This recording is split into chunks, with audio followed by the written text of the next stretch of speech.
Nabalitaan mo na ba na pwede mo gamitin ang iyong My Number Card as driver's license? Simula ngayon March 24, possible na ito. Ayon mismo sa National Police Agency ng Japan. Meron kang tatlong options. First, pwedeng regular license lang ang hawak mo. Pangalawa, itong My Number License o yung pinag-combine na My Number Card at driver's license.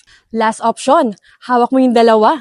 Para sa madalas na nagdadrive sa ibang bansa katulad sa Philippines, kailangan ang regular license dahil hindi pa nare-recognize ang My Number License. Paano nga ba kumuha ng My Number License? Kung gusto mong makakuha nito, pumunta ka lang sa license center o sa police station na malapit sa'yo.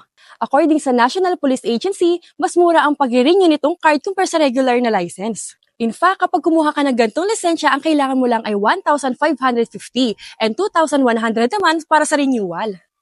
Mas mura ito kumpara sa pag-renew ng regular license. Ang maganda dito, kung sakaling magpapalit ka ng address, hindi mo na kailangan pumunta sa license center o police station para magpalit nito. Kailangan lang sa City Hall. Ang mas kinaganda pa dito, kung sakaling wala kang violation, pwede kang mag-renew online. So wala nang pila-pila o pupuntahan pa. Anong mas preferred mo? Handa ka na ba subukan tong My Number License o mag-stick ka pa rin dito sa regular license? Smiles!